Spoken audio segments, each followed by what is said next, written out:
Okay, so welcome. I'm Pat Patterson. I'm the community champion at StreamSets, and I've been at StreamSets for, let's see, just over, 5 months now. So I'm getting to grips with the world of big data, and I'm here to give you a broad overview of what StreamSets is and what it does. Just a little bit of background on StreamSets, the company, before I talk about StreamSets, the open source project. It was founded by staff from Informatica and Cloudera who were also Apache committers. So it has a very big data ETL kind of background, and this will become obvious as I go through the slides. We're at about 30 employees now. We have a bunch of enterprise customers. Cisco there is a name in the news today for less fortunate reasons.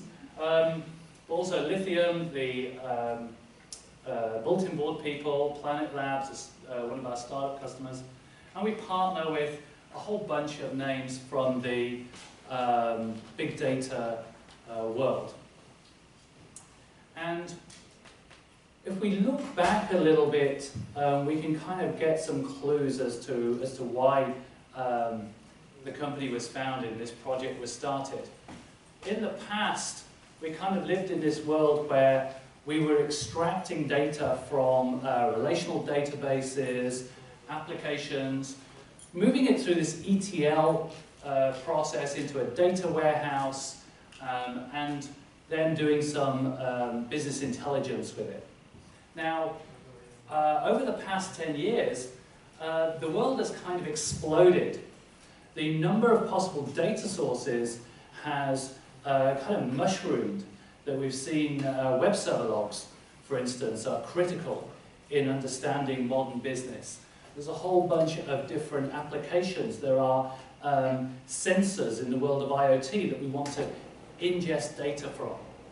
And where we were talking about data warehouses with a few really big vendors maybe 10 or 12 years ago, of course, we've just got this Cambrian explosion of data stores with NoSQL and NewSQL, and I don't think we even give them names anymore, they're just all data stores.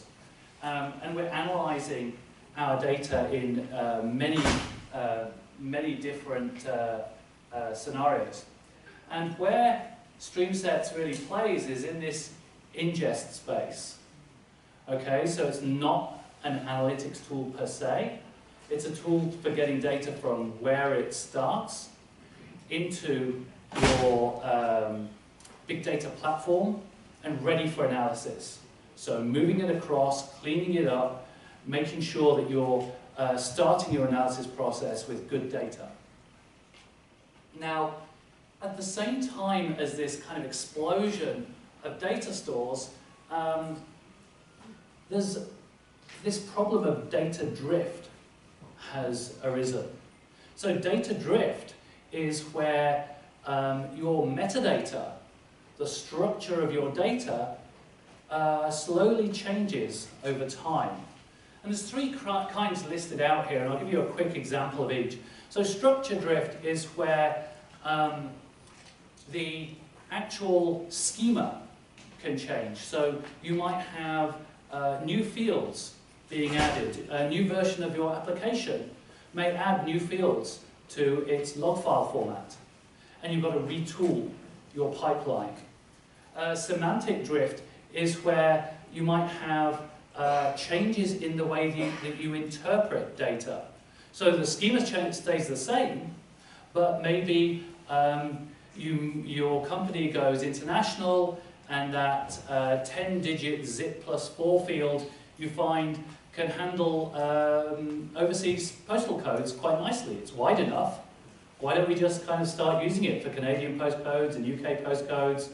But then your apps downstream are suddenly seeing something other than 5 digits and an optional hyphen and 4 more digits. And finally, infrastructure drift is where we maybe change our infrastructure. We got upgrade applications, and they make changes in the way that they work.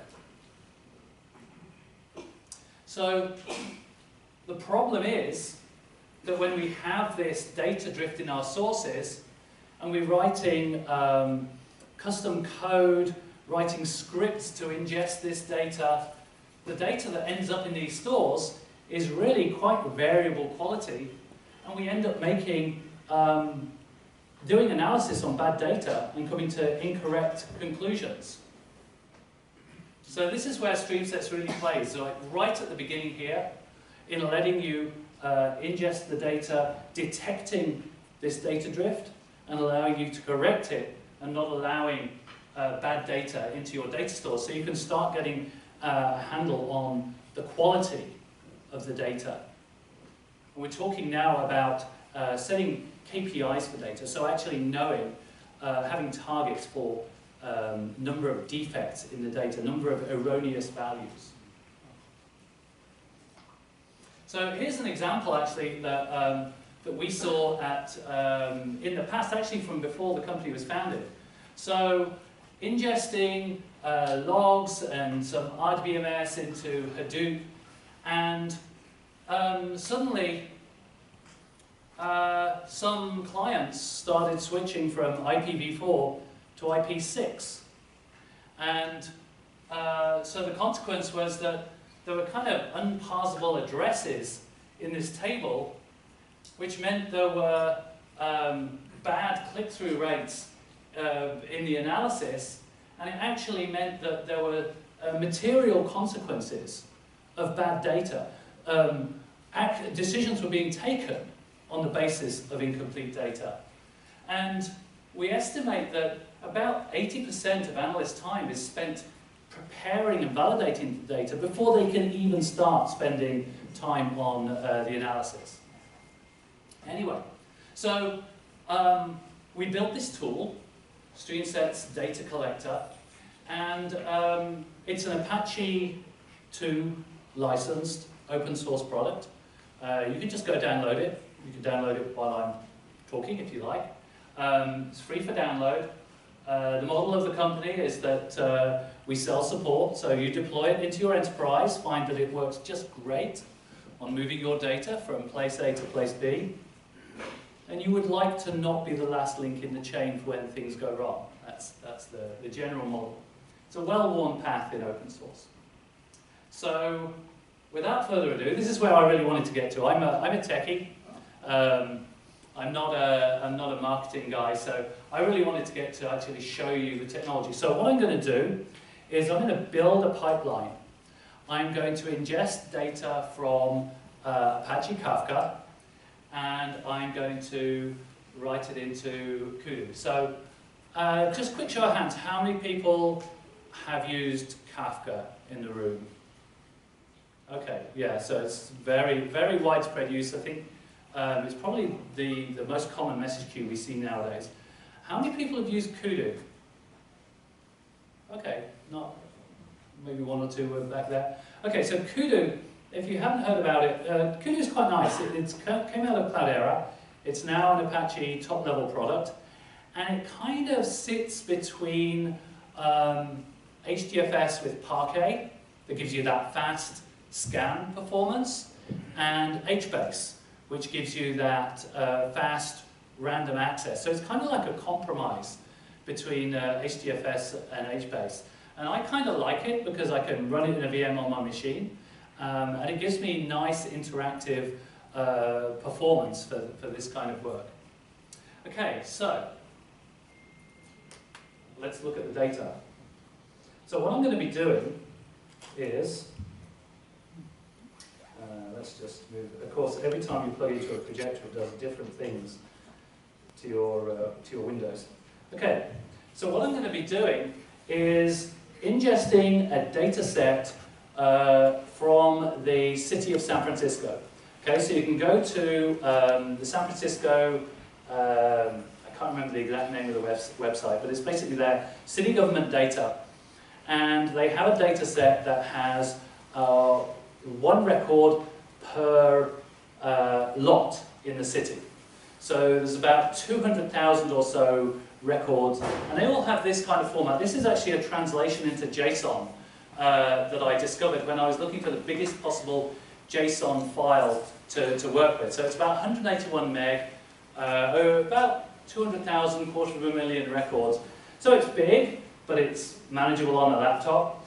And it has, for each record, I've kind of printed one out here, it's got some block number and so on. And this is a record for 201 Sansom Street in San Francisco. Now the really cool thing about it is that it has the coordinates of the boundary of each city lot in the city. So my challenge to myself was, can I use this to do some analysis about the biggest city lots in San Francisco? The data is there, the boundary of each property is there, and can we ingest it and actually calculate the area? Because this is something we want to do at Ingest. We want to do this one time because these coordinates don't move around.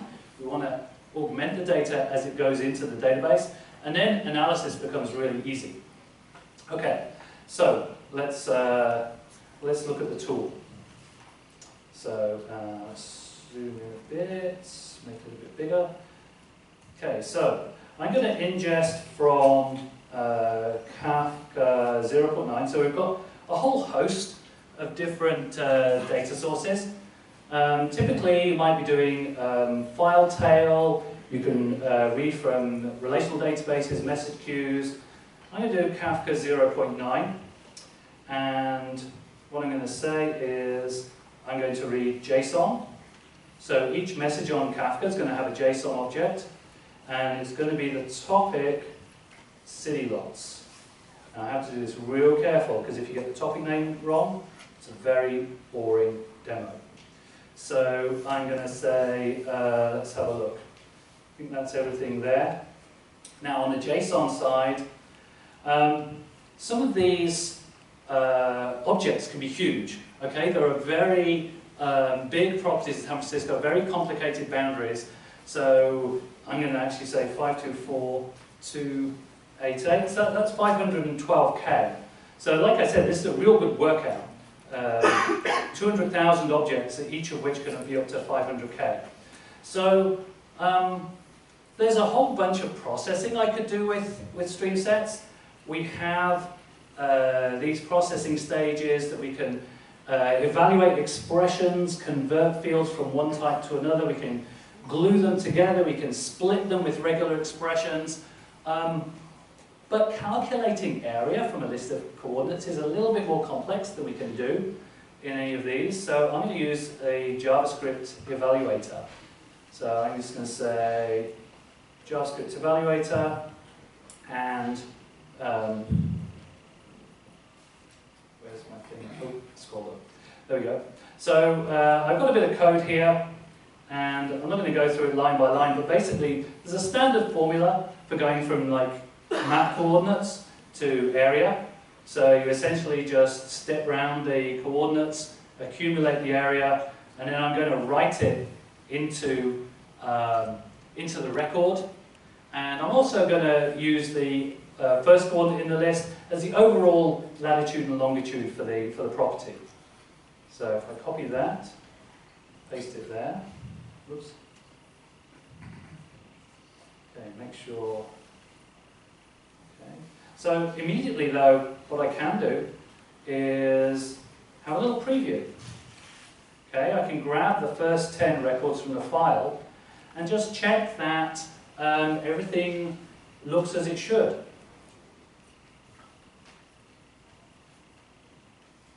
Okay.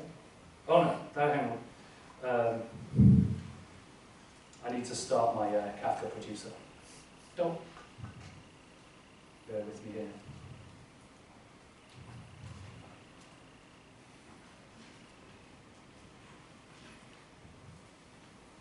There we go. I've got a little process that will fire data through the queue. Okay, let's a few data points go in. Fires them through about once every half second, just so that we can see the progression a little bit. So if we run the preview, what should happen is it will grab a few records. It's got one there, which is enough. But we can see that when we read it in, It's got this list of coordinates here, and then it's got these properties. And we can go in here. This is the really nice bit, is that we can actually see that we've calculated an area. And we've actually changed the structure of the record. What we've done is we've flattened it out in the code, put that latitude and longitude. Because we're going to feed it into a database, we want to get rid of that hierarchical structure and kind of flatten it out. Okay, so we've got, looks like our data's in good shape. Let's just reset the reader there. And then we're going to want to write it somewhere. So I'm going to say, I'm going to send it to Kudu. And this is running on a VM on this machine, which is why my machine is like whirring away like crazy. So it's on localhost 7051, and it's in the city lots table. Now I could do some mapping of field names to column names, but actually I cheated and made sure they're all the same, so I wouldn't have to do that. And I'm pretty much ready. I can go and look at my Kudu schema and see that, yeah, I've got fields there in the database corresponding to the data that I'm going to be feeding in. One more thing I'm going to do. Kafka's a really, really nice way of integrating applications. So quite often what you do is you have multiple destinations in a pipeline. And you say, well as sending it to Kudu, I'm going to send it to a second Kafka topic. And let's change that to 0.9. And this one is going to be on the city lots 2 topic.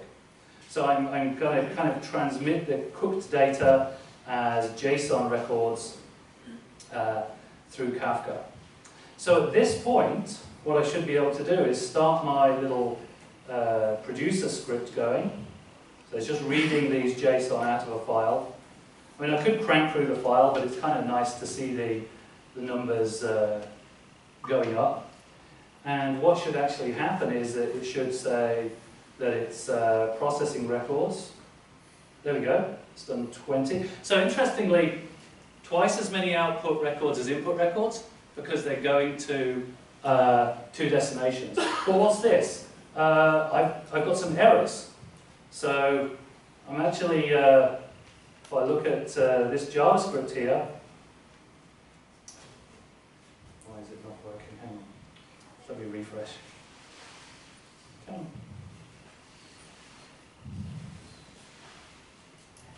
There we go. So if I click on the JavaScript, I can see that some of my data isn't as clean as I thought it was. And the geometry, those coordinates for some of these lots is actually null. And in fact, quite a lot of the data is null. So I might want to look into my data source. But the important thing is that these records were diverted off into like an error file, and they were not sent on to Kudu. So Kudu still has my good data, my analysis database has only good data, and any error records were diverted away for, I could analyze them, maybe decide what to do with them, and feed them back into the message queue. And then over here, over in Impala, what I should be able to do is start saying, okay, I've got so many, let's do select, whoops, count star from, what is it, city lots. City lots. So what have I got? 213, so I'm feeding through about 1 every half second. And we can see, like, so far, 260 King Street is number 1, 888 7th Street is number 10, and if we kind of do another select, we should see the number rising. So it's 251, it's read in about another 38, and with a bit of luck, that top 10 table, yeah, you can see the table's changing over time. But all the time, StreamSets is filtering out those bad records. It's found 4 so far.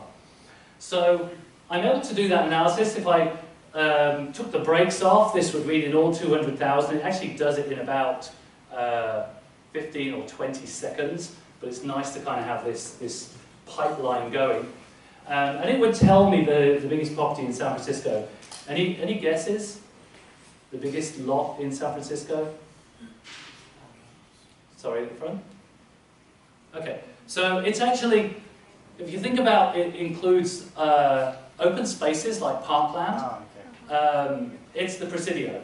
So I was really surprised when I ran this analysis the first time. I got this address on Lion Street. I thought, wow, somebody's got a mansion here. And I looked and it was like 6 square kilometers. And then, so what's that about? 3 square miles or something. And then I looked it up on the map and thought, oh, it's the Presidio. And then Golden Gate Park's number 2. Anyway, so we're able to read in this data from Kafka, apply either very simple transforms, we could just be renaming fields, gluing them together, or completely like running JavaScript to completely calculate new data, and then writing it into Kudu. So you might be wondering, where's that data in Kafka going? So this is where I cross my fingers, and hopefully the demo is actually going to work. Oh yeah, there we go. So if we do times day. I actually wrote a Kafka consumer as a Minecraft plugin, because there's different ways. I was searching for a way I could visualize this data, and I do this stuff with my kids. But what we have here is a Kafka plugin in Minecraft, and it's dropping a block at the right coordinate. And what this looks kind of fun and a bit pointless. But actually, what you find that over time, you build up a 3-dimensional histogram of the city, because what you find is that more densely populated areas, like financial district over here, get much taller columns because they've got lots of small lots. And here's the Presidio over here. It gets like 1 lot at the entrance, and then it's green space. And you can already see here Golden Gate Park forming. So actually, it's basically a $30 visualization tool, Minecraft. So there you go. So completed the demo, ingesting data from JSON data from one message queue, calculating area from a list of coordinates, writing it into Kudu for analysis, so checking the top 10, we can get the average plot size and so on, and also a little bit of fun really, writing it to a Kafka topic and doing a little bit of visualization. So I guess we've got a couple of minutes for questions. Yes, thank you, Pat. So we have mics here. If there are questions, we'd welcome that. Hello. This is where you get to play Stump the Chump. No questions? Stun you all into... Oh, there we go. There. Yeah, I think it's a very nice project. I have one question. So everything is stored in the JSON format, right? Since it's spatial polygons data, with coordinates, right? Do you build any like a special index to faster query these polygons? So, for example, for a big city that pretty much millions of polygons, big ones, small ones, right? So this particular pipeline is actually calculating the area from that polygon, and then just, it's not relevant to the analysis we're doing, so we're kind of just dropping it on the floor on the way through. So you're really into, I guess, specialized geographical information systems to work with those polygons. We're just taking it, we're just like using it as input data to calculate an area from it. And actually, there's one point I should mention. This just happened to be JSON data. It could have been, well, actually, it'd be hard to represent data that rich in CSV, but we can work with CSV and Avro and just about any data format you could XML. You could do this in XML. Okay. A while ago, I checked there's a project. I think it's an open source project. Its name is Hadoop Spatial. Hadoop Spatial. I'm not sure you can look at that. Oh yeah, I'll take a look at that. That could be interesting to get this working. Yeah. All right. Well, thank you very much.